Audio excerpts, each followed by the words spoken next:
Good evening, everyone, and good afternoon to Mrs. Garais if she's here. And let us all engage right now. Pag sinabi nating engage, diretso tayo sa spirit dimensions. Diretso tayo sa presensya ng Diyos. Let our spirit arise and connect immediately to the heavens, to spiritual place. And I would like also, of course, to honor the presence of God and the presence of pastors and Pastors Naomi and Pastora Beled and the parents who are with their children. Mrs. Coley, she's there at Mrs. Romano and the rest ng mga magulang na sumasama sa mga anak nila. And I think Pastor Jeff is there, Pastor Jeff Bernal. So, tayo ay magpapatuloy sa ating pinag-uusapan dito sa finishing generation. But first, we need to go up higher, okay? Come up immediately in the spirit. Come up higher. Father, I pray for a new rising in the spirit that every man and woman that's here choose to see the thing you have planned for them to become, that they will have an incredible power from within, courage to change, courage to rise above self, courage to rise above what they have become, courage to rise above what man have made them to be, courage to go to the next level, courage to reinvent themselves and get into the dimensions you are calling them into this hour, that they will rise and come up to a higher plane, to a higher ground, which is in the dynamic of the spirit in the heavenly realm. So many of you have become conditioned and conformed to the ways of the world, to what others have made you to become conformed to what you have chosen to be, because you are not willing to pay the price. But now, no more.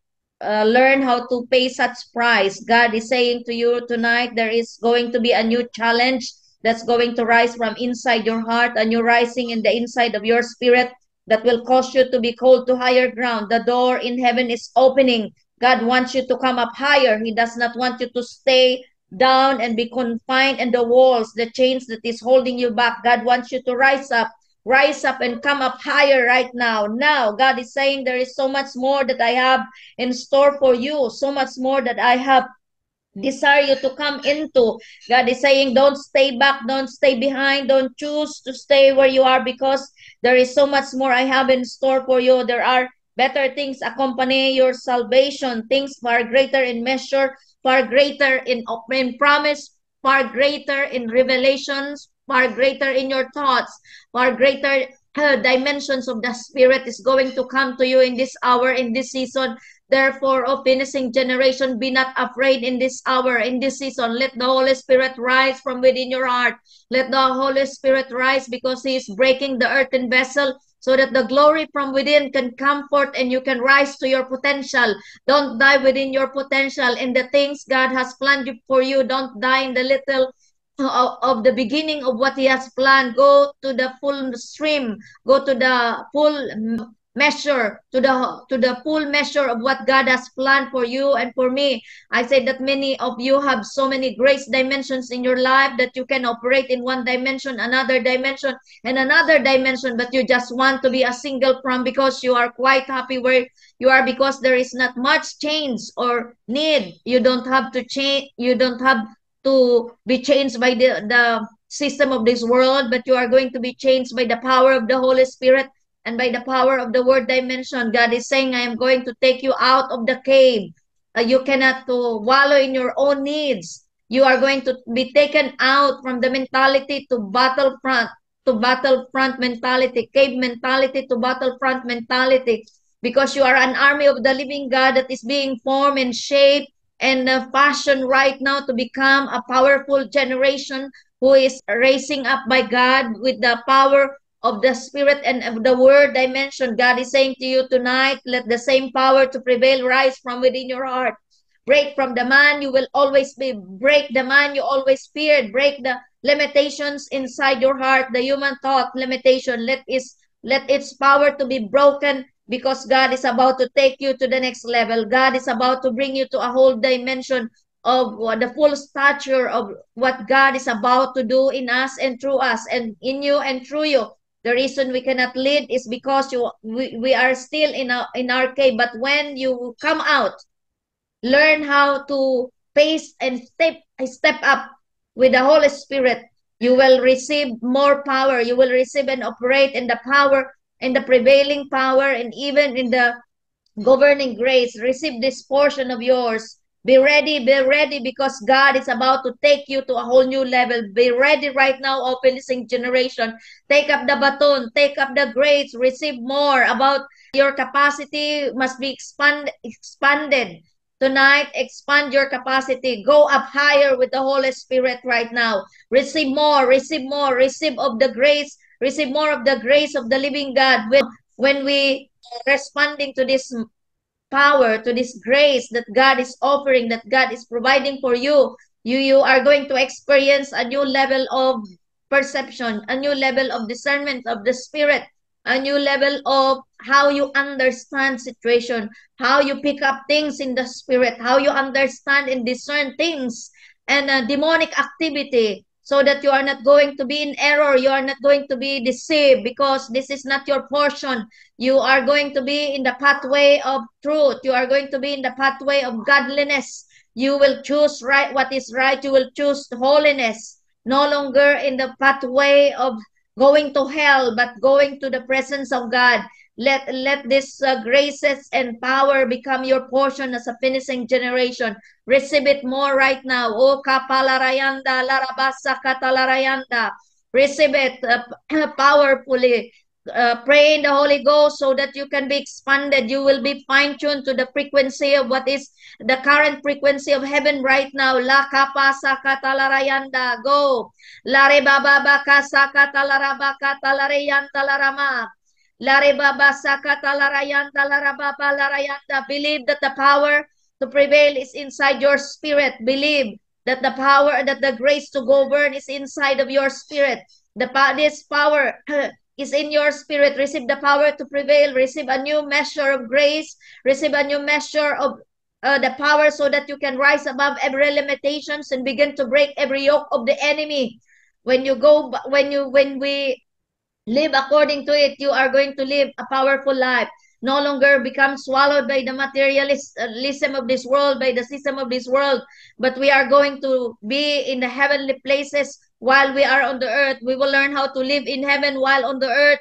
We will live to how to manifest the Christ that we carry, how to grow, how to be taken, how to shape the Christ that we carry according to his word and according to his spirit, in the name of Jesus. Receive it right now. Believe that you are a part of this rising generation as an army of God, that when you speak, when you decree, when you legislate something, everything in the spirit, everything on earth will be fall into place, and many things on earth will bow down because of what we carry. Many things on earth will line up because of what we decree, what we release. As a finishing generation, we need to be very strong like never before in this hour, in this season. We need to be accurately connected to the God of heaven through the set man inside the church. We need to redesign and redefine our connectivity to the church so that we will be under God's protection. We will be always under God's covering. Do not go out from God's covering, because this is power. This is power. Amen. Receive this authority in the name of Jesus. Oh, Father, we thank you so much that there shall be a spirit of holiness, oh God. Even the spirit of repentance will be the portion of this next generation.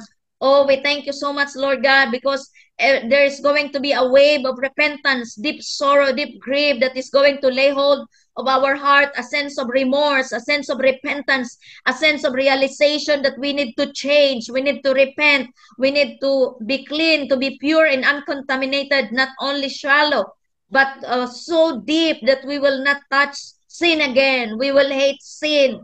We will hate once again to sinning, oh Lord. Thank you for the Spirit of God. The fear of God will be our portion. Something is about to happen right now in every spirit. Sin is an enemy. We need to realize this, that sin is an enemy. Sin, death, and Satan will cause sin. That sin is our enemy, and therefore we are not an alliance of these things. Sin is personified in the devil. Sin has a life of its own. It was sin that destroyed Lucifer. It is sin that destroys man. Therefore, for this reason, God sent his son to condemn sin in the flesh so that sin will not operate in the flesh realm, in your mind, in your body, in your soul, or in your spirit anymore. God wants to give us such a sense of repentance in our heart, in our spirit, that we will not touch what is evil or wrong, whether in word, thought, in deeds. The Holy Spirit is going to give us such a sense of repentance. Holy Spirit, cleanse us right now. Receive the cleansing power of the Holy Ghost right now. Such a deep cleansing touch, such a deep dying to self and sin, so that we will live by the Spirit, by the life of the Spirit. Oh, even this very moment, let a deep sense of repentance come upon our hearts, so know how much it costs you to set us free. Let the revelation, let the spirit of understanding about sin, about the enemy, about demons must kick in into our spirit, so that we will never touch every wrong thing that God hates us to touch. Everything that God hates, we will hate. Everything that God doesn't want us to touch, we will never touch. This is our portion. Receive that understanding right now. And be whole, be healed, be delivered, be set free right now. In the name of Jesus. Oh, let the curse from other generation will no longer become our portion right now in Jesus' name. We thank you, Lord God, for the spirit of deliverance, for the spirit of repentance, for the spirit of freedom in the spirit. In Jesus' mighty name we pray. Amen and amen. Hallelujah. Did you receive that? Amen. So tayo ay magpapatuloy. Tayo magpapatuloy in building our spirit. Let's open our Bible to Romans chapter 6. Basahin muna natin ang Romans chapter 6. Pag pinansin natin dyan sa Romans chapter 6, since power is broken, ang kapangyarihan ng kasalanan ay wala na dapat sa atin. Kaya we are not going to be led anymore by sin or by deception.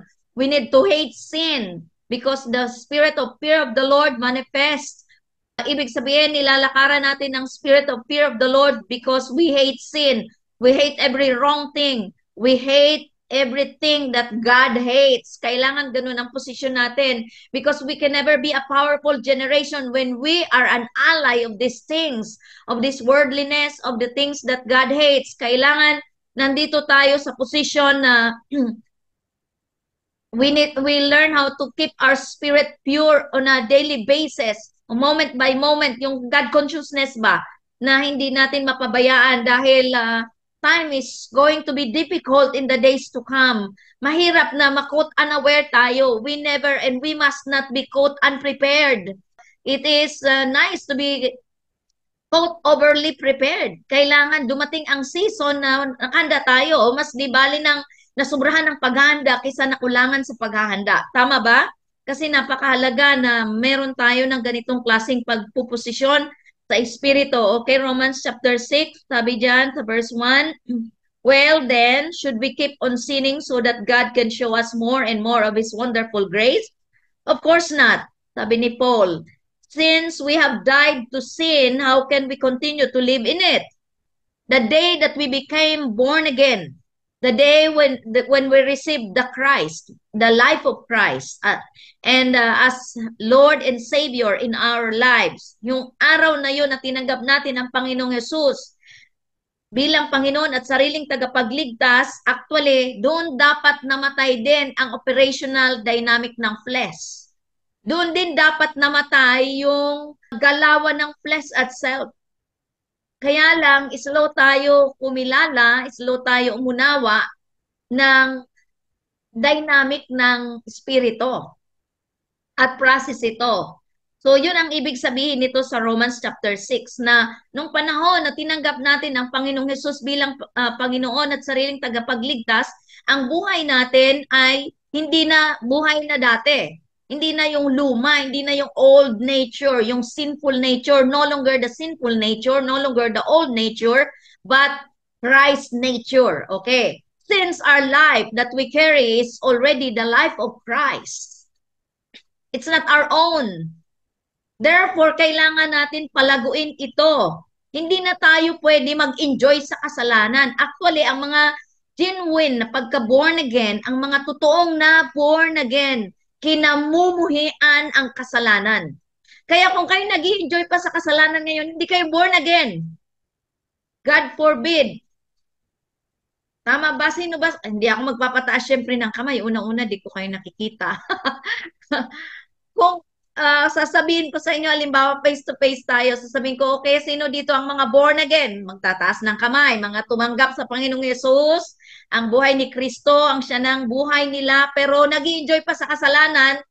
Sabi ni Dr. Jonathan David, ni Papa Jonathan David, liar. We're not liar, right? We're not liar. Only the devil is a liar. At ang mga pinangunahan ng diablo, yun ang mga sinungaling. Pero tayo, na Kristo ang daladala, truth tayo. Truthful. So, ito ang ibig sabihin dito sa Romans chapter 6, na nung tinanggap natin ang Panginoong Jesus, hindi na tayo pwede na magkasala at mag-enjoy pa sa pagkakasala. Kasi, ang wrong representation, ang katotohanan, hindi tayo born again. Kapag nag enjoy pa tayo sa paggawa ng mga mali, kahit pasilip-silip ka doon sa mali, hindi tayo na born again, ang tama. Maraming mga maraming mga Kristiyano at maraming mga patuloy na nag-attend ng simba ng Sunday service. Pero nag-enjoy pa sa pagkakasala, hindi yan mga born again. Kaya magtataka ka, pare-pareho ang binababa sa iglesia ng pastor ng setman, pero iba-iba ang perspektibo kasi ang iba genuine ang pagka-born again, totoong na born again, totoong na ipanganak na muli, at totoong lumalago sa espiritu. Ang iba ay hindi. Kunya-kunyarian lang. O, so, hindi yan dapat maging portion natin. Okay. So, sabi, kaya sa verse 2, sabi niya, of course not. Since we have died to sin, how can we continue to live in it? Namatay na ang luma nating naturalisa, yung nag enjoy sa kasalanan. Nung hindi pa tayo born again, enjoy na enjoy kasi yun ang alam natin na pamumuhay, di ba? Pero nung na-born again ang ating spirit man, sabihin natin spirit man, inner man, yung totoong ikaw, yung totoong ako, yung spirit man natin na pinanananhanan, na tinitirahan ng buhay ni Kristo, nung na-born again yun, naturalisa na ni Kristo ang daladala. Wala na, tinanggal totally yung sinful nature, yung lumang naturalisa na nag-i-enjoy sa pagkakasala o sa kasalanan. Wala na yon. Ang meron tayo, ang buhay ni Kristo. Kaya ayaw mo na ng mga bagay na ayaw ng Diyos. Kasi kaalyansa na tayo ng Diyos, di ba? O, so yun ang ating kailangan malaman, makita. Talon tayo sa verse 4. For we died and were buried with Christ by baptism. Sino ba dito ang nagkaroon na ng baptism in water and baptism in the Holy Ghost? Ibig sabihin sa baptism ay namatay tayo kasama si Kristo, at ang after baptism, that is a manifestation already, o yung pagbaptize sa atin ay proclamation that we are now covenanted with Christ. We are now in covenant or in alliance with the truth. Ang kakovenant at kaalyansa natin at kakampi natin ay ang Diyos, hindi na ang kasalanan. Kasi ang kasalanan ang nagdadala sa atin sa kamatayan. Wala na yan sa atin. Amen? And just as Christ was raised from the dead by the glorious power of the Father, now we also may live new lives. Are we living in the way we need to live? By operating in a new dynamic kind of living. Yung kung dati tayong nagmumurmur at nagtatantrums, ngayon dapat hindi na. Kung dati nag-i-entertain ng manliligaw, since na ngayon may kultura at pinasasakop sa panggugobyerno ng Diyos ang kanyang buhay, hindi na mag-entertain. Kung dati may sumpong, alam niyo, padabog-dabog pa, pajak-pajak pa ng paa, pag ganyan-ganyan pa ng kamay, ay mga immature yun. Mga hindi yung pinanahanan ng Christ, mga baby lang ang dala-dala nun ng Christ. Hindi pinalago. Dapat may pagbabago, hindi na tayo ngayon. We need to learn how to carry ourselves well so that we can send signal in the spirit. And as we send signal in the spirit realm, that signal will be able to touch something that must bow down to what we carry. Yung ganong klaseng posture and position that unintimidated, uncompromising, na hindi tayo basta-basta na-intimidate, hindi tayo basta-basta magpo-compromise because we carry the life of Christ that the system needs. We carry the life and the power and the authority of Christ that your classmates need. Kaya hindi kayo dapat naiinggit at na-insecure sa mga kaklase nyo na walang Kristo. Baguhin nyo tong perspektibo. Dahil the moment that you are still envying your classmates' position or classmates' perspective, may problema. Hindi nyo na lalakaran kung sino talaga kayo. May identity crisis. Our identity must be in Christ. Amen ba? Our identity must be in Christ. Okay, verse 5. Mabilis ako para hindi kayo mag-isip ng kung ano-ano, nakapokus lang sa sinasabi ko. Receive this in your spirit. Amen? Receive this in your spirit. Bago tayo magtutuloy doon sa ating series, yung decline, yung the process of decline. Okay? Na, verse 5 sa Romans chapter 6. Since we have been united with Him in His death, we will also be raised to life as He was. So ngayon, ang carry natin, the life of Christ. Dala-dala ba natin ang buhay ni Kristo? Pag dala-dala natin ang buhay ni Kristo, ibig sabihin, buhay ka. Tama. Pero pag hindi natin dala-dala ang buhay ni Kristo, anong dala natin? Kamatayan. Liwanag. Because Jesus is the way, the truth, and the life. Apart from Jesus is death. So kapag ang nilalakaran natin sa araw-araw ay pathway that is outside from the life of Christ, you're going to the what is that? Pathway of death. Take it back.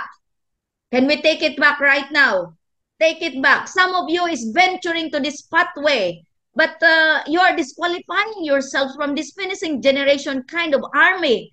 Do not disqualify yourself.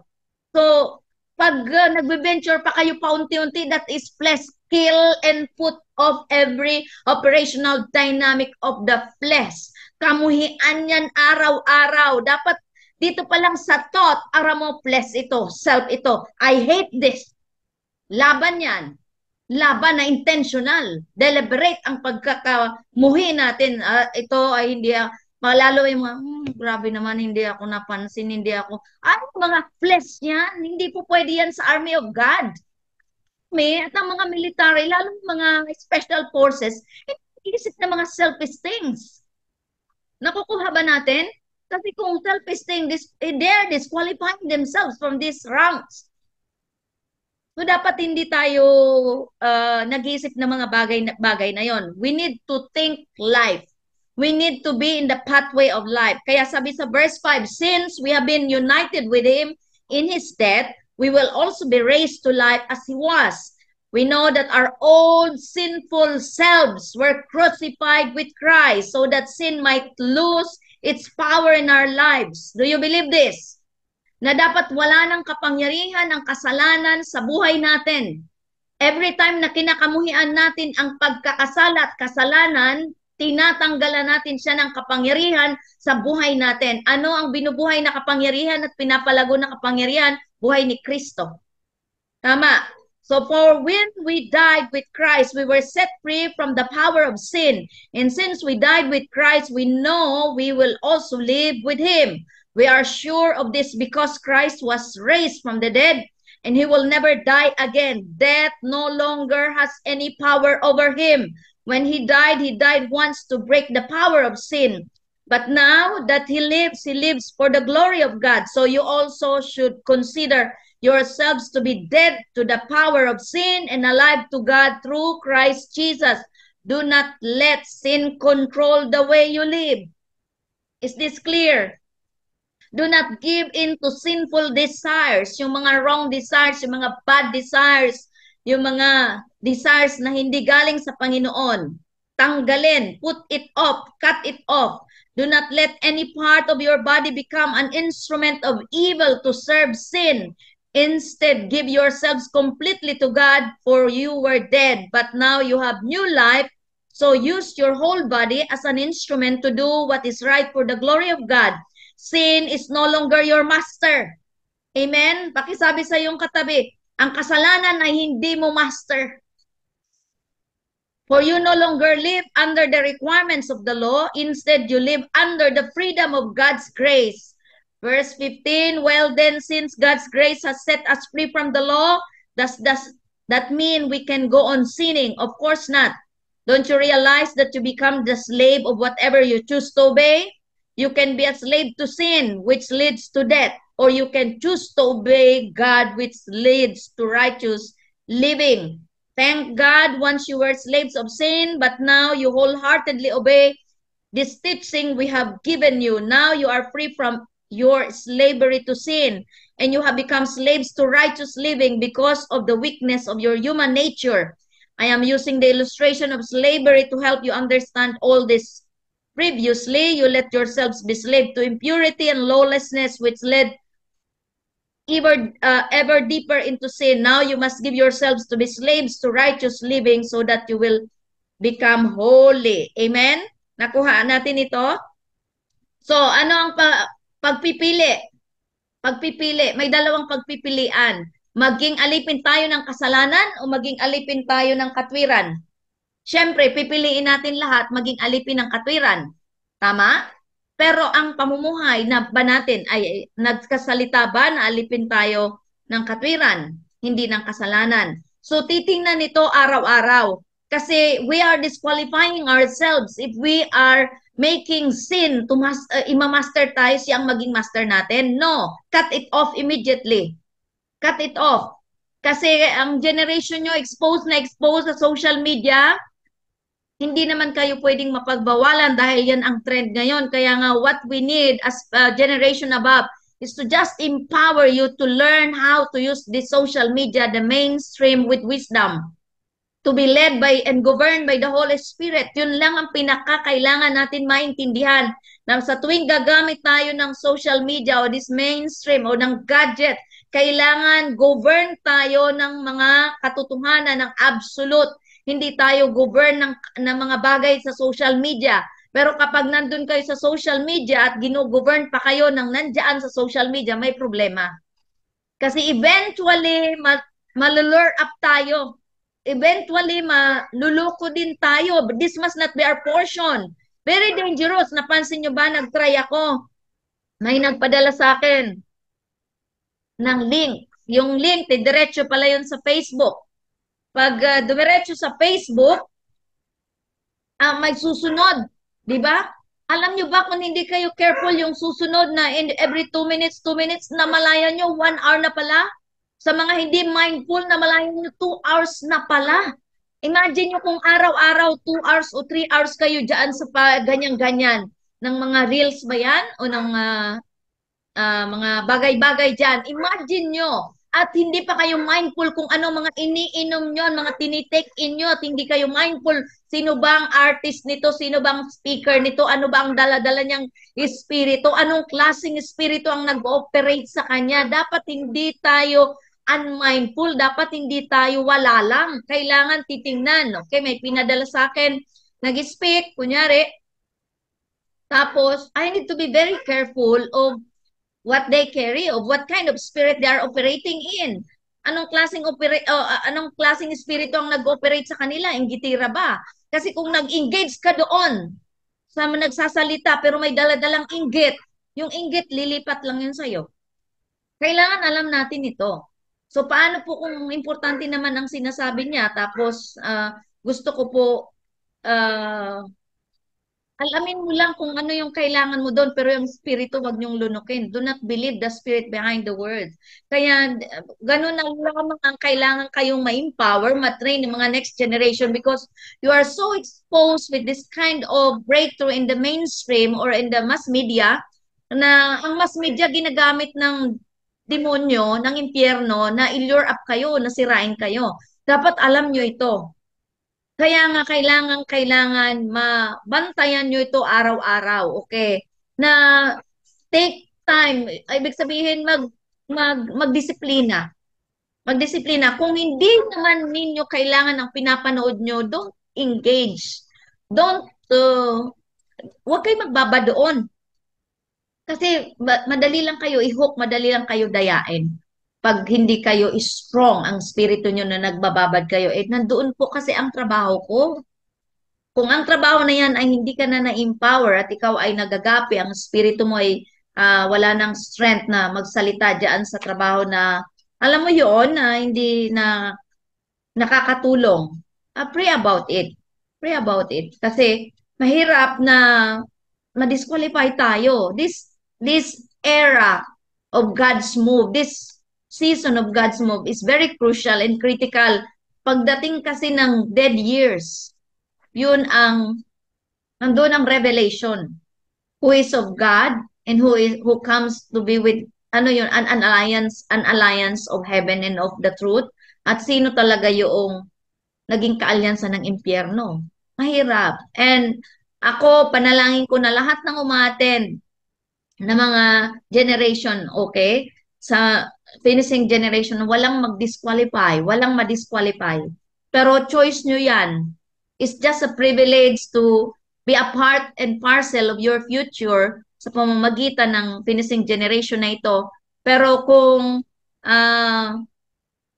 pumili kayo ng hindi ayon sa panggogobyerno ng Diyos, choice nyo yan. Wala na rin akong magagawa. Tama ba?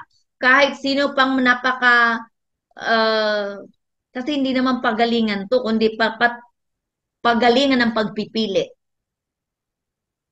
na maging alipin tayo ng katwiran at kabanalan. Tama ba? Tama? Okay. So, dito tayo sa yung Romans chapter 6, basahin nyo yan kung maari yan ang maging quiet time nyo na maunawaan nyo talaga na nung tinanggap ko ang Panginoong Jesus, since day one dapat ang pagpapatay ng pag-ooperate sa laman at sa sarili. Yung self and flesh. The self in the flesh is a very powerful kung hindi tayo mindful. Akala natin boses pa ng Diyos pero hindi na pala, self na pala. Pag very strong ang self and flesh, busog na busog ang diablo sa buhay natin. So ang gagawin natin, gutumin natin ang diablo sa buhay natin. Huwag mong bigyan ng portal ang demonyo. Huwag natin bigyan ng portal ang diablo. Ang mga inggit na yan, dapat recognize yan. Yung mga insecurity, recognize yan. The soonest way possible na recognize yan. Materialistic, recognize yan. System of this world, recognize dapat yan. Sa flesh yan, sa area yan ng self. Hindi yan pwede lumago. Kailangan tayong pumuputol para walang pagkain ng diablo sa buhay natin. When we starve the enemy into our lives, hindi yan mananatili. Hindi pwedeng manatili ang diablo sa lugar na gutom siya. At pag wala tayong revelation, our lives will become very conducive for the demon. Pag wala tayong natatanggap araw-araw na salita at hindi tayo conscious na lakaran ang mga katotohanan na tinatanggap natin, we become very conducive to hell, with hell and demons.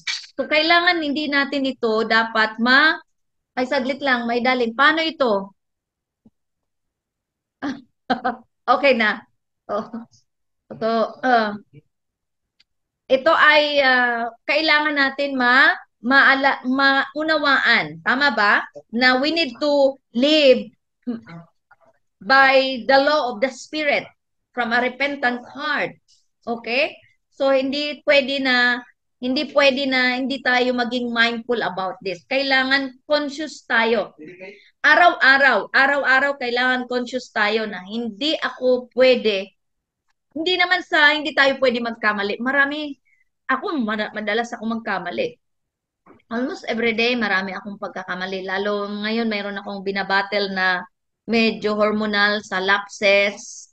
Nakakahiya man sabihin pero parang nararanasan ko lagi na lalo pag hilo ako parang ang mind ko ay kailangan maging sharp sa katotohanan sa kung ano ang dapat. Kailangan nandun tayo. Hindi ko sinabing huwag tayo magkamali. Far from that. Ang sinasabi ko sa bawat isa sa atin, sa bawat isa sa lalo na sa finishing generation, yung kamuhian ang kasalanan. Kasi yan ay platform ng demonyo at ng kamatayan sa atin. The moment we break ranks, the moment we do not obey, the moment we disobey, it's rebellion, immediately death is in motion in our lives. Nakita natin, immediately. Hindi pwede na nag-disobey tayo kasi pinili natin mag-disobey at mag-expect ka ng blessing. No, death is immediately in motion. That's the technology in the spirit that we should and we must understand. Kaya dapat careful tayo na yung obedient natin, yung pagpipili natin to what is right, yung pagpipili natin na kabanalan ang ating dapat ipamuhay, yung kultura ng kaharian ang dapat natin i-practice araw-araw. We need to pay such high price because we are an army of God. Wala namang army na hindi nag-training. Tama ba? Lahat, lalo na yung mga nagkaroon ng ranks.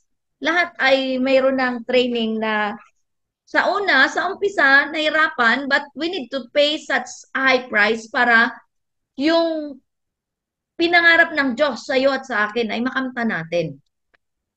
Nandiyan lang yan. Kaya lang marami ang hindi nakaka-access.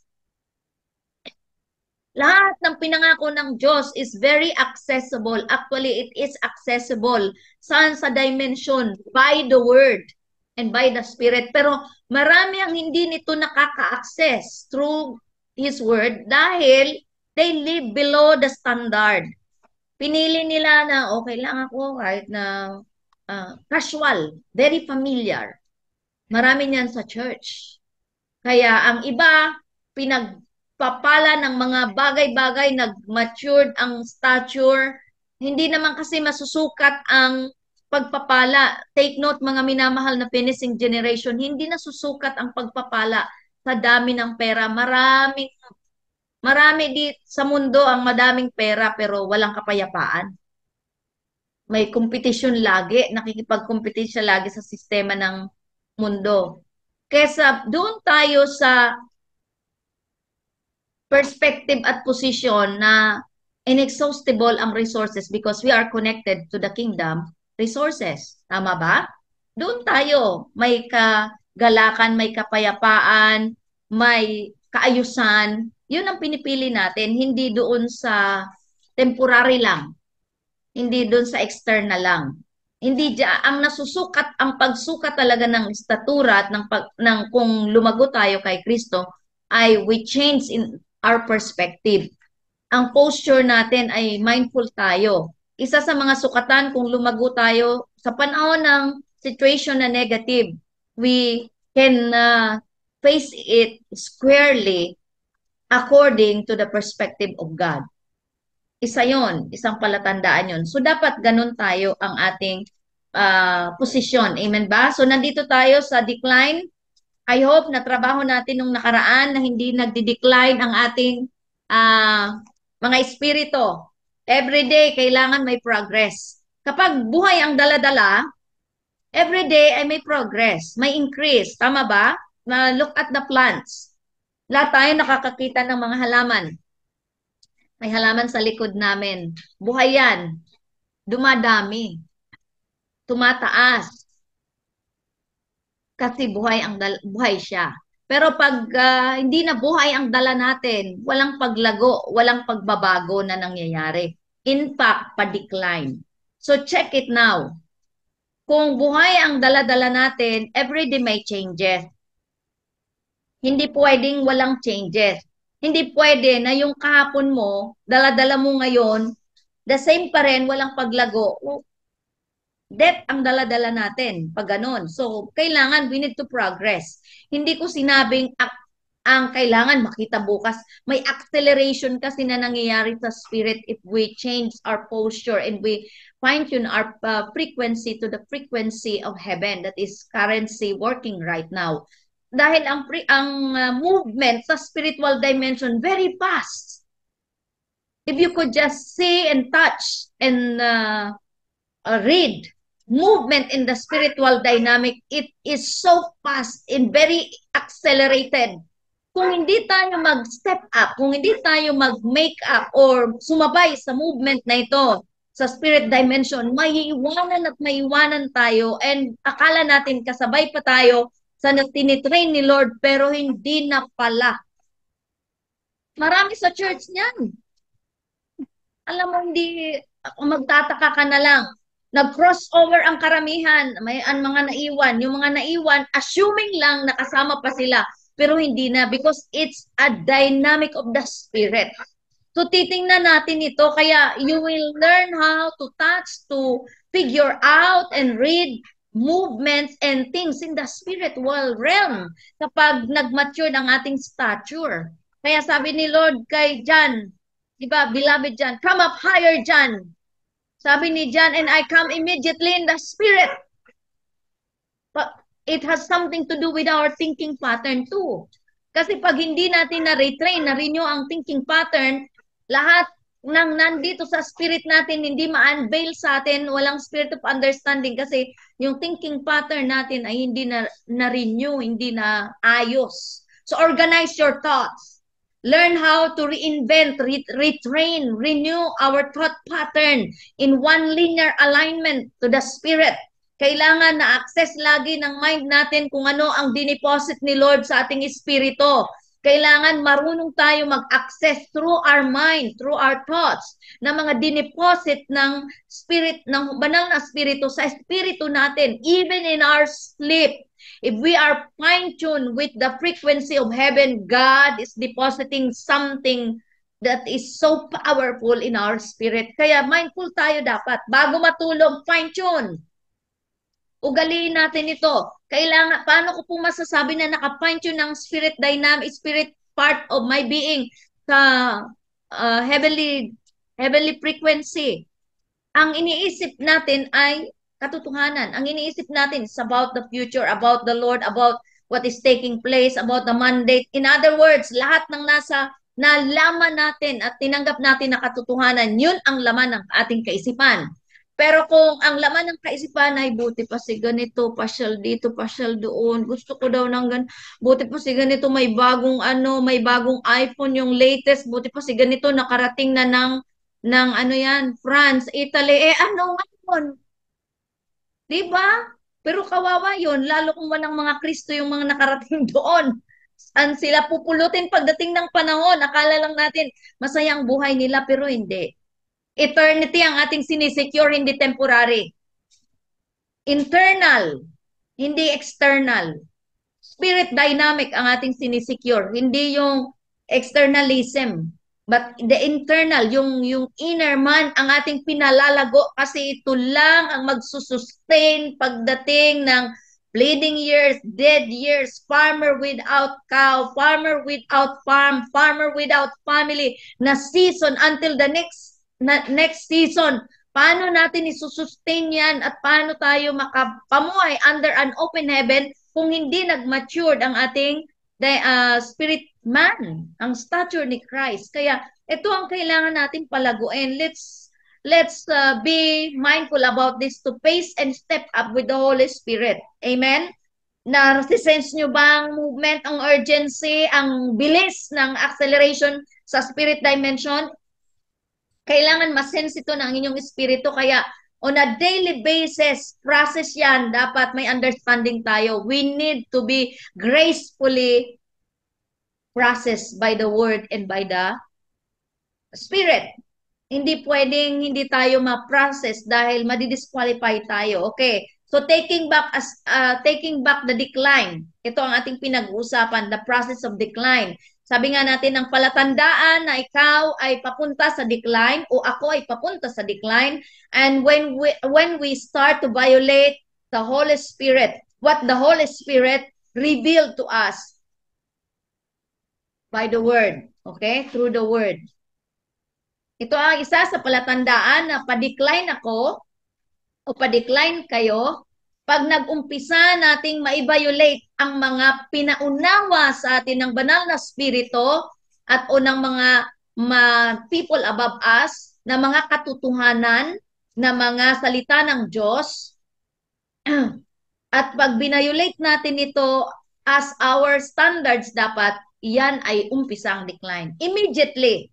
Hindi bibilang ng oras. Halimbawa, ang isang puno na malagong malago, pinutol. Anong sasabihin mo doon? Ay, buhay na buhay pa itong halaman. Kasi green na green pa ang mga dahon. Sariwang-sariwa pa ang mga dahon. Tingnan mo, buhay na buhay. Pero immediately, that tree is already cut off from the source. Ganun din tayo.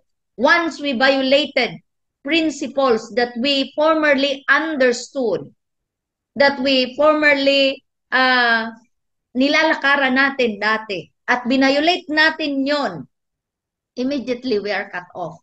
Immediately ang langit ay sarado above us. immediately we're no longer carrying life. Ganun dapat tayo pumosisyon. So, take this back. Amen? Repent, change. So, can we take this back? Finishing generation. Kung nagkasala tayo, repent. Hindi kailangan umiyak ng umagulhol at balik doon sa dati. No. Kahit di tayo umiyak, dumisisyon lang tayo ngayon na ang didesisyonan ko ngayon ay ang maging kaalyansa ako ng panggugobyerno ng Diyos, kaalyansa ako ng katotohanan, kaalyansa ako o kakampi ako, kaisa ako ni Kristo. Doon lang, balik. And then, mag-umpisa, reset ourselves, umpisa ulit, lakad ulit ng tamang pamumuhay. Hindi litong pamumuhay. Marami sa generation nyo, lito. Kakaawa, nalilito. Di alam kung lalaki siya o babae siya. This must not be your portion.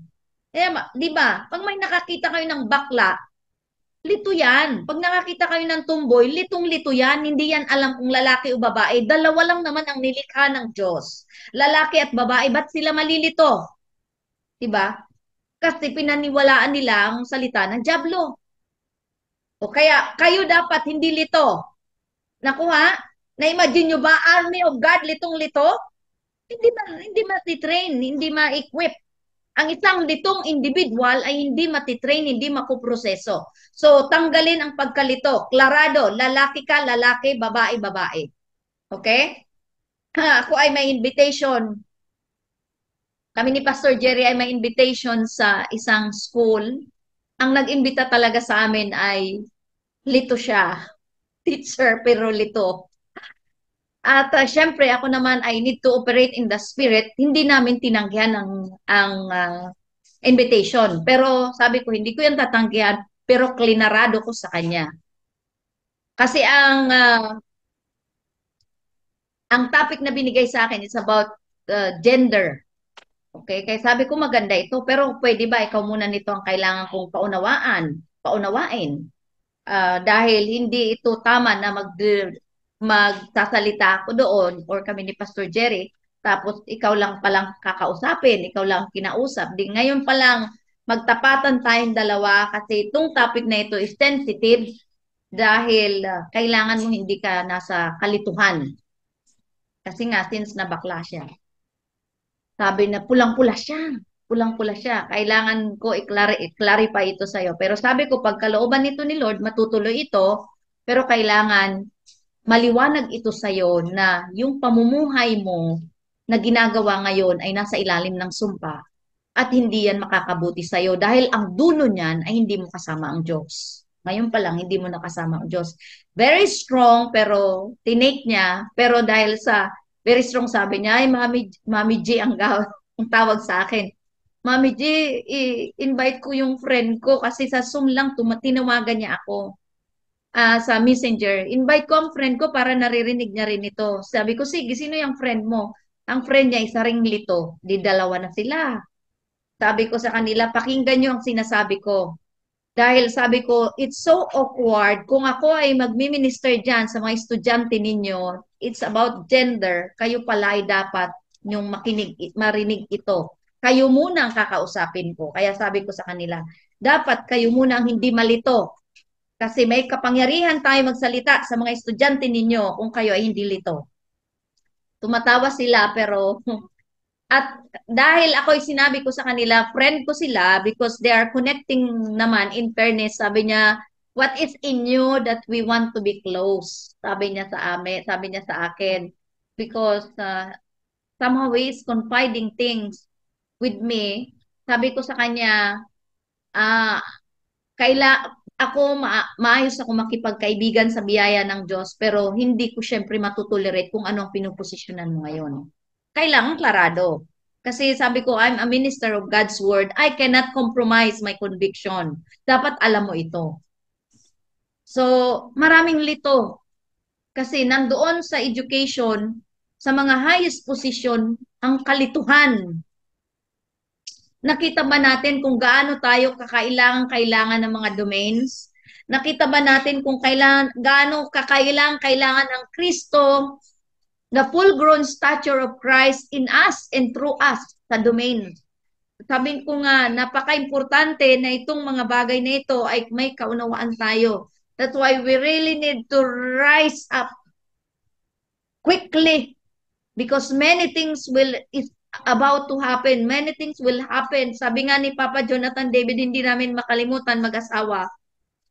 Sabi niya, build the church quickly and accurately because many things is about to happen na hindi natin masukat kung anong intensity.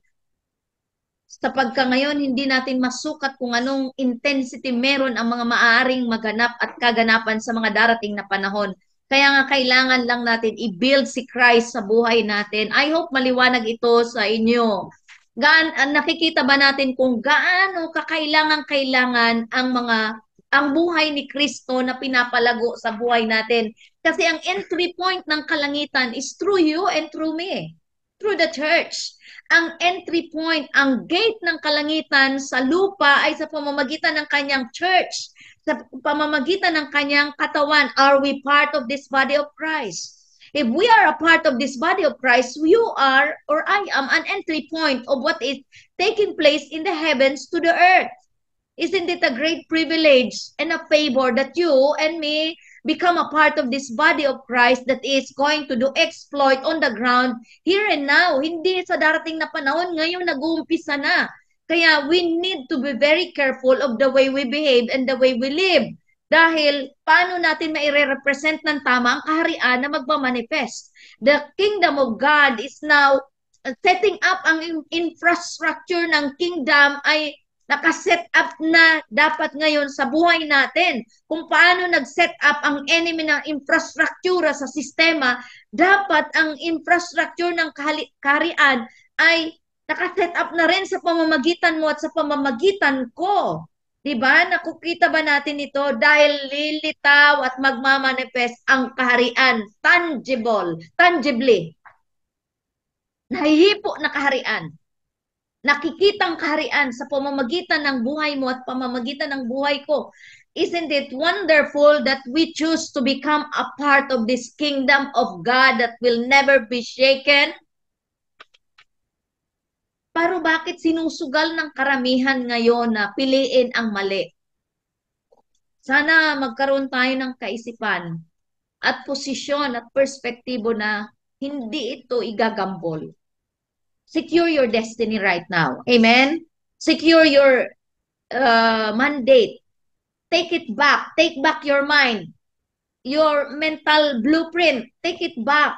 Kailangan ang nandyan na landscape sa ating kaisipan, our mandate, our future, glorious future, divine destiny, character of Christ, perspective of Christ, the way Christ lived, kailangan nandiyan yan sa landscape ng ating kaisipan. Wala dapat nampuwang dyan ang kaisipan ng dyablo. Wala dapat nampuwang dyan sa ating kaisipan ang impyerno. Wala dapat dyan ng puwang sa ating kaisipan ang mga pag-uugali ng mapansariling pang-uugali at mga laman. Operational dynamic ng flesh. Dapat sa kaisipan pinapatay. Marunong tayo dapat maglinis ng kaisipan lahat ng strongholds. Kaya pag may nagmanifest sa ating pag-uugali at nag-reflect tayo, hindi yung ugali ni Kristo ha. Yun na yung last na manifestation dapat sa buhay ko. Ganon. Ako ganon, deliberate ako, mayroon ng reaction na, oops, hindi yun ugali ni Kristo ha. Siyempre, ang ugat nun, selfless or demonic, yung tatlong yun. Kung hindi demonic ang naturalisa nun, kasi hindi na natin naturalisa ang demonyo, di ba? Ang ugali ng dyablo, self yun. Ang self, ang bilis, so powerful manabutahin ng future. Ang flesh, very powerful manabutahin ng future if we allow. But if we don't allow, the Christ will be in acceleration. The manifestation of the character of Christ will be in acceleration. Kaya deliberate, sinasadyang pamumuhay ang pagpalago kay Kristo sa buhay natin. Kaya pag may manifestation ups, hindi yun Christ. Yun ang huling niyang pagmamanifest sa buhay ko. Ganun dapat. Kasi nahiya ako, inaabot ako ng kahihiyan. Sabi ko, sinishare ko kay Pastor Jerry. Sabi ko, hiyang-hiya daw ako pag may mga nagawa kong hindi na tama sa kung ano ang galawan ng banal na spirito ngayon sa kanyang simbahan, sa kanyang katawan. Nahihiya ako, inaabot ako ng hiya. At syempre, we need to quickly repent. We need to quickly change immediately para agad-agad. Parang walang portal lagi ang diablo at ang self or flesh sa atin para di tayo masabotahe araw-araw. Nakuha natin. So do not violate every revealed things, every truth that we understood. Do not violate because every time we violated such principle, immediately decline is taking place. This must not be our portion. Amen? So, paano pa makikita na nag-decline na tayo? Ang next process or next stage yung kung namuhay na tayo ng double standard kind of living. Yung pag sa church, very passionate tayo. Ang manifestation, kunya, very passionate sa worship. Wow! Para pag pagkarap natin ng mga lumago sa spirit of discernment, we cannot fake it. Pag nakakabasa sa spirit movement, we cannot fake it, the dynamic of the spirit na double standard. Pag double standard, ayos na ayos siya sa simbahan, sa tahanan, doon ang lifestyle check. Sa pakikipag-relate, pakikipag-transact, in other words, yung daily living niya, doon mahuhuli na hindi na tugma kung sino siya sa loob ng simbahan at sa labas. Ang tawag namin yan nung kapanahonan, duplikara. In other words, fake. Hindi totoo. So, yan ang next level. Hindi na tayo dapat umabot dito. Tama? Yan yung ang tinatawag ng Bible, yan yung mga hypocrites. Yung mga hypocrites, mga hindi totoo sa sarili. This must not be our portion. Amen? Take note, hindi ko sinabing hindi na tayo magkakamali. Marami akong pagkakamali. Araw-araw marami akong pagkakamali na na yung operational dynamic. Pero kinakamuhian ko ang kasalanan. Iba yung namali ka kasi what is that? Hindi mo intention kasi nandito tayo sa siyempre, you as human, marami tayong pagkakamali, di ba? Pero inaayawan natin magkasala at kasalanan. Ibang bagay yon kung ganun ang posisyon natin. So, wag na tayo pumosisyon dito. First Timothy chapter 4 verse 1 to 5, buksan natin. First Timothy, am I making you bored? I hope I am not making you boring this time. May tinatanggap tayo dapat, tama? Huwag nyo na lang tingnan ako, tanggapin nyo na lang ang espiritu at ang salita. Tama, kasi marami din naman akong kahinaan. Pero ang importante sa atin, pare-pareho tayo nais magbago, pare-pareho tayo na hindi ma-disqualify, ayaw ma-disqualify sa mandatong ito, sa takbuhing ito, sa journey na ito. Nandito ang puso natin na gusto namin maging kaalyansa ng katotohanan. Tama ba? So, dahil kung pag-uusapan natin ang galing sa pagsasalita, maraming magagaling dyan. Dyan lang sa mga reels, ang gagaling magsalita, di ba? Lalo tayo. But ang importante, the dynamic of the spirit, the intention of the heart. Ano nga ba ang sinabi ko? First Timothy, okay. First Timothy, I am healed sa aking lapses. First, ha, ano po ay darling? Memory lapses. Mga nakakatuwa ang karanasan ko dito sa hinaharap kong bagong challenge. Pero sabi ko hindi na ito dapat mag-progress pa. Ah, pero comedy ako most of the time, hindi tama. Sabi ko, Lord, hindi to tama. I-share ko ang isa. I-share ko ang isa. Nag-ihaw ako ng talong. Nag-ihaw ako ng talong doon sa dirty kitchen namin kung nakarating kayo sa bahay namin. May dirty kitchen kami doon sa side. Sa kalan ako nag-ihaw kasi iba yung inihaw sa kalan, di ba? Sa uling. Ihaw ako ng talong. Nung naluto ko na, nilagay ko na sa lalagyan, dumiretso ako sa kwarto namin. Pagdating ko, magbubukas ako ng pinto. Sabi ko, bakit papunta ba ako dito? Daladala ko ang tong, daladala ko ang talong. Imbes na sa dining. Alam mo ba yung lapses? Kasi habang piprito ako ng, ay iihaw ako ng talong, ay meron akong iniisip na kailangan ilagay ko sa journal o kailangan ang build up, ganyan ako, ganyan ang kaisipan ko. Diretso ako sa kwarto namin kasi dala-dala ko ang talong at saka ang tong. Magbubukas ako ng pinto, saka lang ako na umaya na, oh my God, bakit ako papunta sa bedroom? Dala-dala ang talong at marami pang iba. So, but this must not be your portion. Amen? This must not be your portion. Mahirap kasi kailangan ang mind natin sharp. Okay. So, kung mayroon ng pinapalakaran sa akin ng Diyos ay kailangan yung training, pagtitrain ng mind, dapat maging sharp. Talong-talo ako ni Pastor Jerry. Pastor Jerry, very sharp, very ang focus. Kaya every day I am taking back my mind. I am sharpening up my mind by the word and by the spirit kasi ayoko magkaroon ng lapses. At marami pang iba. Ang laging nagpapaalala sa akin, si Pastora Nora, yung kapatid ko. Binibiro niya ako lagi, loading. Oh, loading. Kaya malaking tulong siya na sinasharpen niya ako na, ay, mami, kilala mo ba kasi ganito? Alam mo ba na nang ganito siya? Pag na ganyan na siya, loading talaga ako.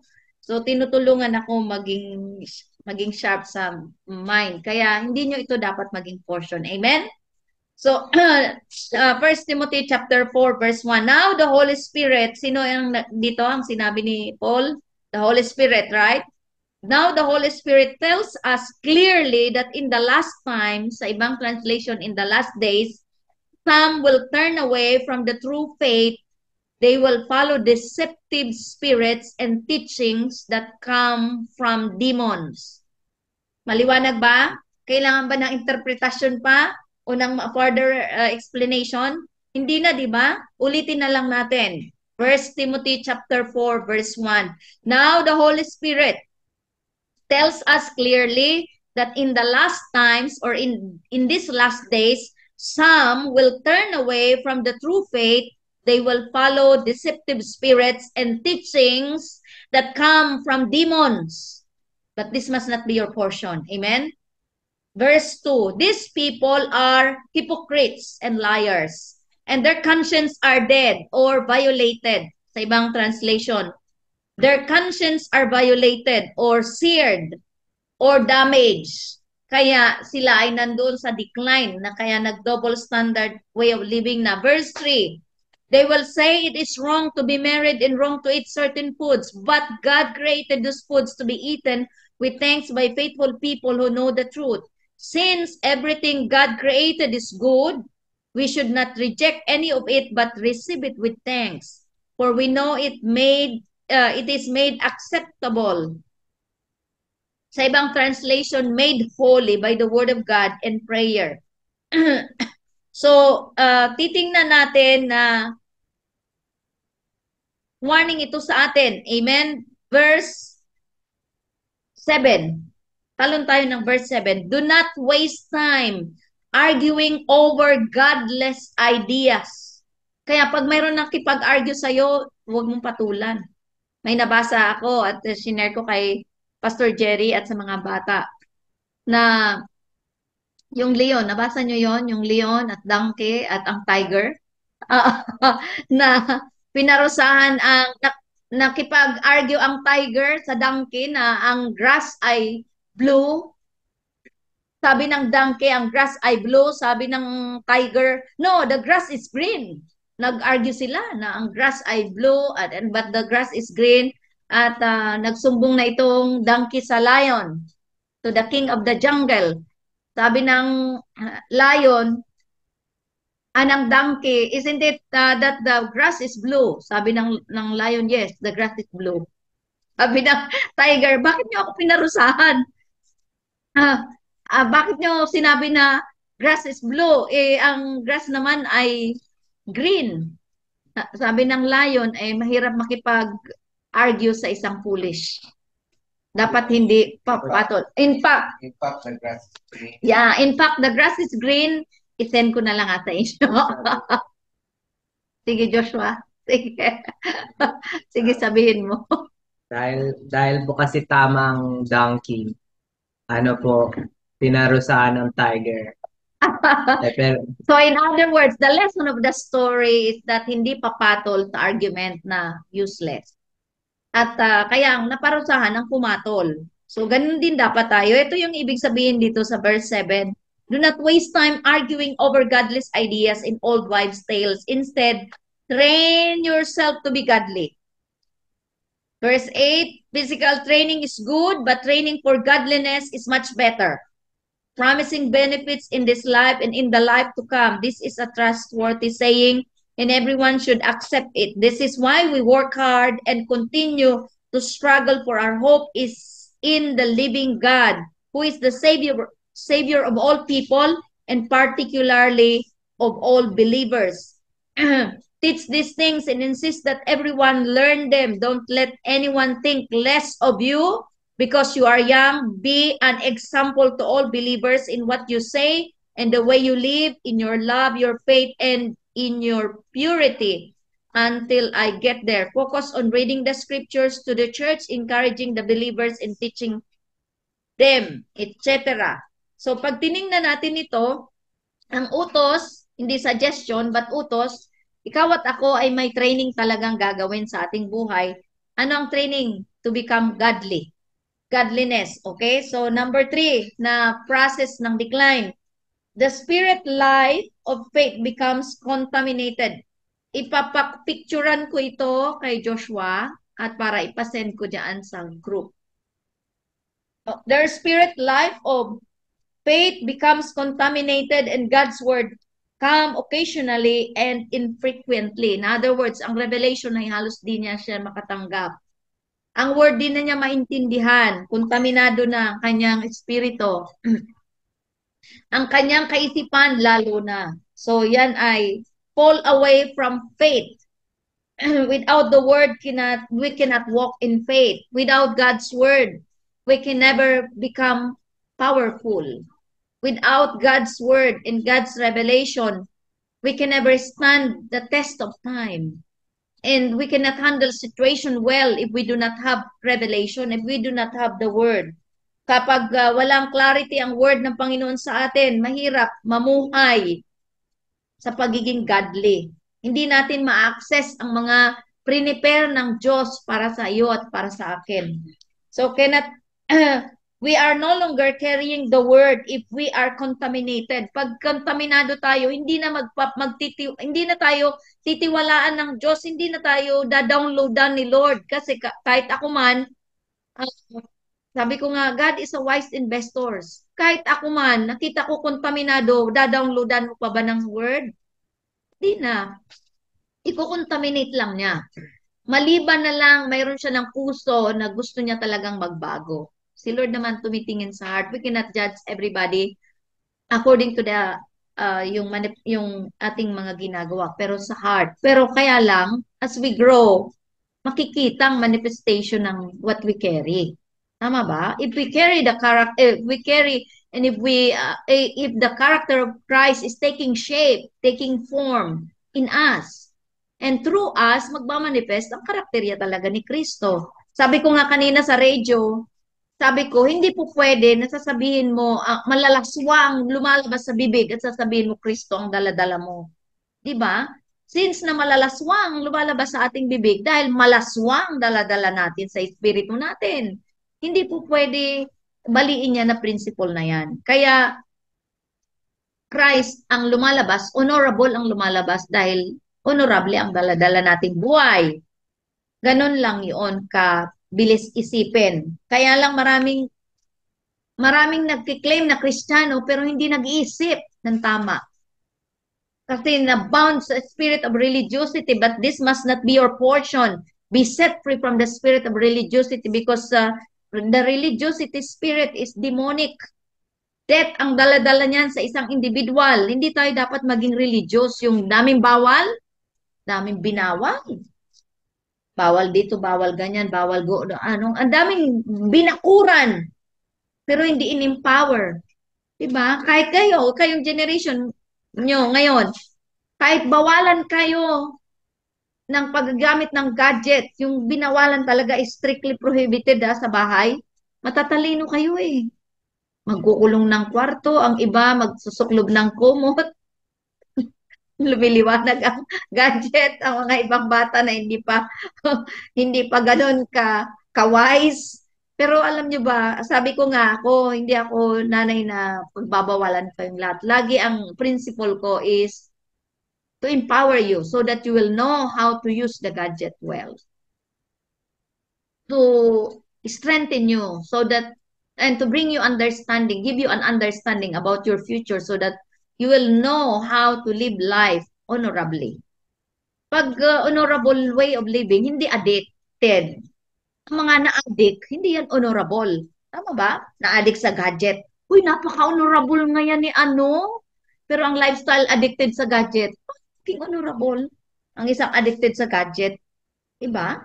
Uy, alam mo, honorable si, ano, kung gustong gusto ko siya manalitat, gustong gusto ko siya manamit, napaka-honorable talaga siya. Kaya lang, anong kaya lang? May kaso. Kaso lang, may kaso, dadalhin sa korte.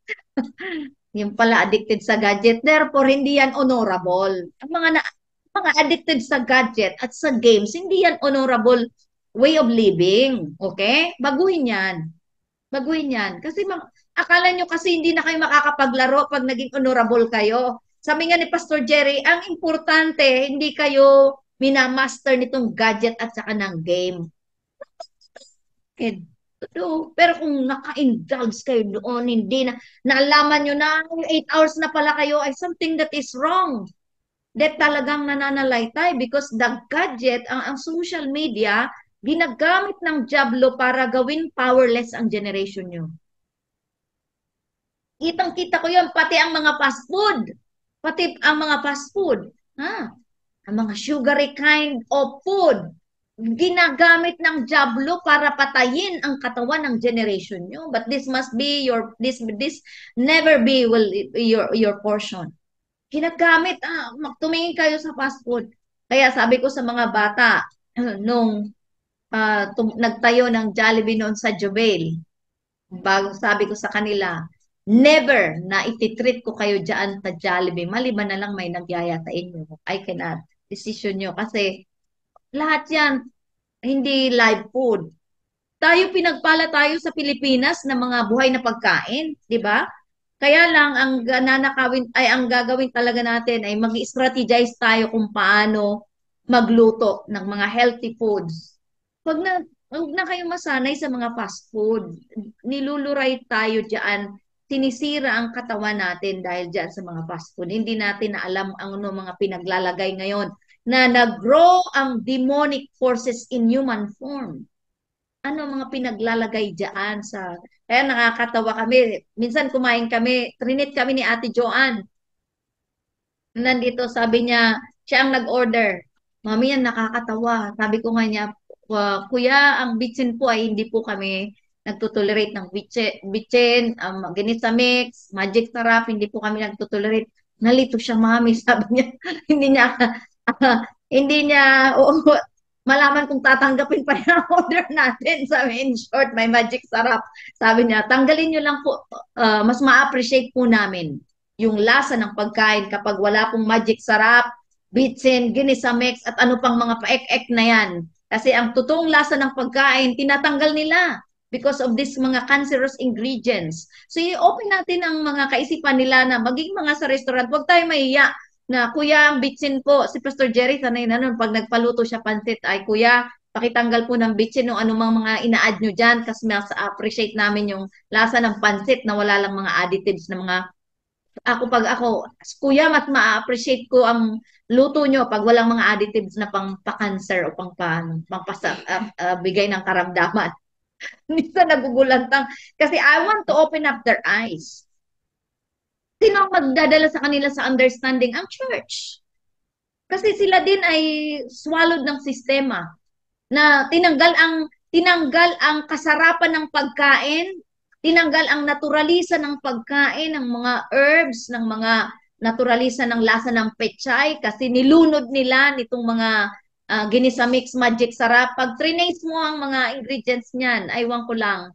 Nakita ba natin? So, sino ang magpapaunawa sa kanila na ilabas sila sa sistema ng ganitong klaseng pagluluto sa restaurant na church? Kaya huwag kayong ma-intimidate sa restaurant pag nag-order. Maliban na lang hindi tayong mag-order doon ha. Nilibre lang tayo. Pwede naman natin honorable masabihan yung uy, pwede naman siguro makaano ng walang betchen. Ganyan ako sa mga kaklase ko o sa mga kaibigan namin na nag Pero kung halimbawa talaga ikaw ang mag-order, ako ganun ako mag-approach, kuya. Mas ma-appreciate po namin ang pagkain ninyo pag hindi nyo po dagdagan ng mga pangpa-cancer at saka mga karamdaman, nagdadala ng karamdaman sa katawan. Hindi ko man mapangalanan yung mga ginisa mix. Minsan pinapangalanan ko. Ginisa mix na yan, mga bitchin na yan, ng mga sobrang MSG na yan, etc. Dahil tayo ang magdadala sa kanila sa espiritu ng kaunawaan ng kalinawagan na, oh, oo nga pala. Kasi sila, hindi rin nila yan alam. Sistema na kasi, pinaloob na ang kailangan di ba, binulag sila ng mga commercial, ng mga kasinungalingan na commercial. Kaya huwag kayo maniniwala sa commercial. Ang mga magiging anak nyo, o halimbawa sila, Mrs. Garais ngayon may mga bata, sila Sarah and Chris, ang mga anak nyo, never nyo ano yung mga kinukommercial na food dahil iba ang laban ng henerasyon nyo. Sa generation namin, iba ang laban noon. Sa generation nyo, iba ang laban kasi full-grown demons ang mga makakaharap ng mga anak nyo. Kaya dapat full-grown stature of Christ ang mapalago ng bawat isa sa atin para alam nila kung paano sila pumosisyon din sa kanilang dapat posisyonan. Ang mga away. Sabi nga ni Dr. Jonathan David, Papa Jonathan, be very careful in this hour of demonic activities or demon in a human form. Lutang na. Wala na halos sa dimension ang mga demonic spirit na sa tao na. Kaya kailangan maging very careful tayo. Nasa social media na ang mga demonic. Frequency pa lang. We have Celestine here. Kaya alam na ni Celestine. Celestine, that frequency is not of God, is not of heaven. Okay, mami, alam niya na. Kasi we oriented her. Kasi hindi mo man siya mapagbawalan dahil yun na yung generation nila. May cellphone, may gadget, di ba? So, i-empower mo talaga sila. Tuturuan at tulungan sila ng pathway. Kaya, pag may narinig ako, nagka-cellphone siya, sabihin ko, okay, Celestine, that frequency is of hell. Okay, mami. Okay, change it. Change it. Find a wholesome frequency that can make you wholesome. Alam niya na. Sasabihin ko, that voice. Pag nakikinig kasi tinatabihan ko siya pag wala si Pastora Norse at ako ang, that voice, listen, is no longer a voice of heaven. Not wholesome. It's a voice of demonic spirit. Cut it off. Change. So, it-change niya ang reels or sa YouTube man siya. Kasi magaling na sila. Ako, hindi ko alam pumunta dun sa reels ng Facebook. Alam niya eh. Ako, hindi ko alam. Napupunta lang ako pag may sinend na link. Pero, ang generation ngayon, di ba? Ang gagaling. Mabibilis. Kaya iba ang laban. Ibang laban. Kaya ang mga magiging anak nyo, kailangan matulungan at maturuan sila ng pagsalat ng carry ng isang individual. Alam dapat na ang carry nito ay Christ. Pagharap nila ang isang individual, kingdom ang carry nito. Oops! Impyerno ang dala-dala nito. Don't fellowship. Dapat ganon. Hindi mo naman kukumprontahin. Sorry ha, kasi impyerno ang dala-dala mo. Hindi ko yan. Hindi naman ganon. May wisdom. Diba? We are not wrestling against flesh and blood, but we are wrestling against principalities and powers in the demonic spirit in the heavenly realms. But now, at lalo na sa panahon ng mga magiging anak nyo, ay talagang literal in human form ang demonyo. Kasi ang mga hindi pumili kay Kristo, o sino ang pinili nila? Diablo. Diablo. Kaya kailangan makita natin ito. Ang mga magiging anak nyo, turuan nyo gumamit ng gadget na tama. Kaya sabihin na hindi ko na po papagamitin ng gadget.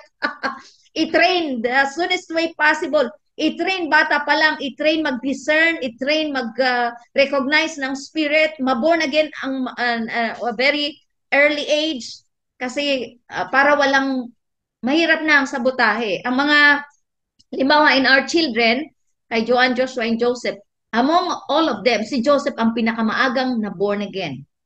Pero hindi garantiya na hindi siya ma-hook up sa social media. Kaya nga kailangan ma-build agad-agad ang dynamic and dimensions of Christ sa bata. Bombard by the Word of God. Kailangan kausapin lagi ang Espiritu. Kailangan lagi, kasi spirit man pa yon. Ang mga bata, yung mga infant, they are more of spirit man pa yan. Sumasalo yan. Kaya dapat pag kinausap sila in the spirit, pag kinausap sila in the spirit, kasi sumasalo niya ng spirito. So, at then pag may understanding na sila, share na ng salvation, etc., etc., ganyan ang pag-build ng generation, di ba? So, may tinanggap ba tayo sa gabing ito? May tinanggap ba tayo? Kaya pagka na-born again ang inyong mga anak pa, sa future na tayo ha. Excited na ako sa mga magiging apo sa inyo. Sa future na tayo. Pag na-born again at the early possible age ang inyong mga anak, immediately paunawa ang baptism of the Holy Spirit. Kasi kung na-born again lang, hindi baptized of the Holy Spirit, mahirap. Mahirap. Okay? Sabi niya, ang born again na wala ang Holy Spirit is a fake Christian. A Christian without the Holy Spirit is a fake Christian. Oh, kailangan, pag na-born again ang mga anak nyo, mga bata, agad-agad ipaunawa at bautismohan ng baptism of the Holy Spirit. Ay, Mami Glenn, ginawa niyo po ba yan sa mga anak? Yes. Sa bahay, nagkandak ako ng baptism of the Holy Spirit sa kanila at the early age. At paulit-ulit ako sa salvation hanggang sa nauunawa nila.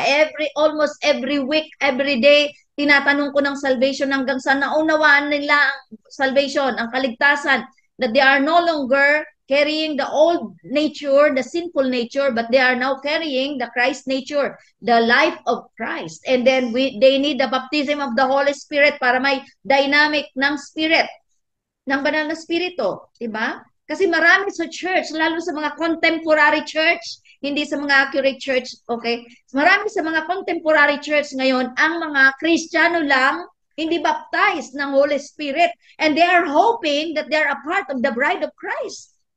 Uy, kaya mga nagiging fake ang lifestyle. Are we all baptized with the Holy Spirit? Yes, we need to be baptized with the Holy Spirit. So, ang ating pinag-usapan is the future na. Ito ay papipicturean ko mamaya kay Joshua. Ipapasend ko kasi hindi natin natapos para alam natin ang kadugtong sa susunod. This lesson came from the manual of Dr. Jonathan David. Siyempre, na tinuro ni Papalo sa tribe at yun din ang pinaghuhugutan natin.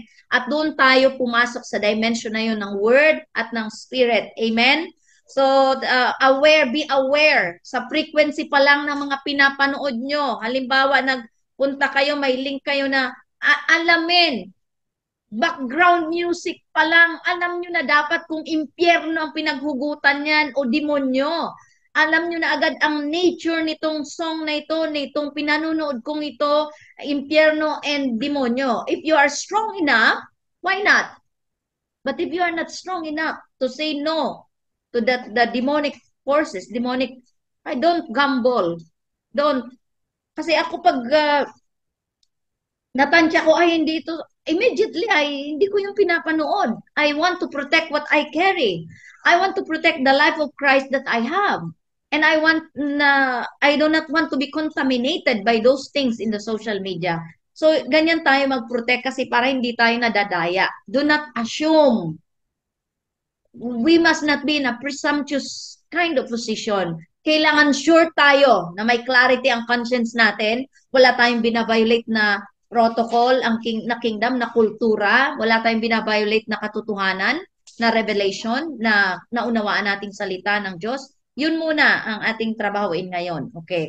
Pag malinaw ito sa atin, wala tayong violation, therefore, go to the next level. Lakaran yung pagkakaroon ng clear conscience, clarity. Paano ko po malaman na hindi na clear ang conscience ko? May kabagabagan, may kabalisahan na nararamdaman ang iyong spirito. Hindi mo ma-explain pero anxious ka. Mayroon nang nagsasalita sa spirit mo na may kailangan kang ayusin. May kailangan kang dapat i-fix.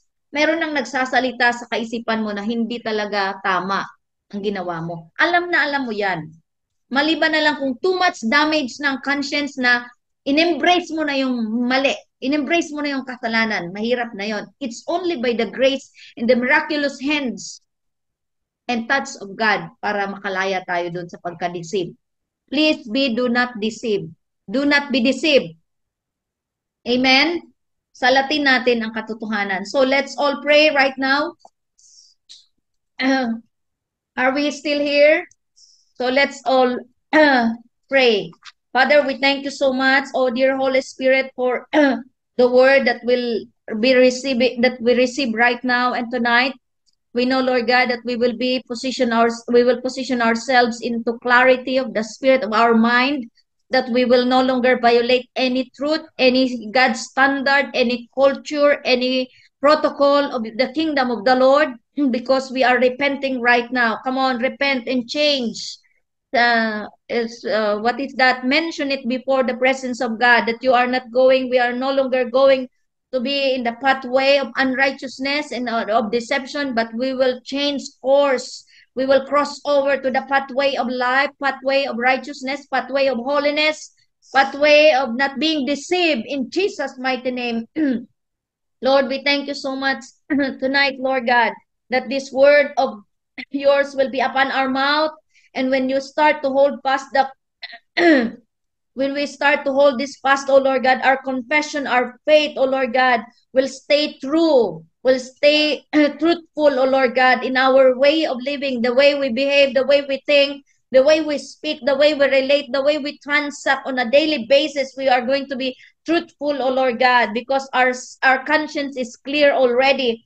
Father, we thank you so much that we will learn how to redesign our lives. We will learn how to redesign and reconfigure our lifestyle, oh Lord God, on the way we behave on a daily basis, moment by moment. We will be so conscious and will no longer familiar, oh Lord God, to thy word, but we are going to be mindful to a whole new level of our ways, of our thoughts, of our words, in Jesus' mighty name. Lord, we thank you so much, Lord God, that we will become so aware and we will understand, oh Lord God, even more this time, that what the world is needing for, what the world is looking for is that what we have, oh Lord God, in our lives, in our spirit. That's why we are praying, oh Lord God, right now, that the character of Christ must take shape, must take form in us by the word and by the spirit, oh Lord God, that we will grow in acceleration by the spirit and by the word dimension right now as a finishing generation who will invade domain, oh Lord God, who will become an agent of change, who will become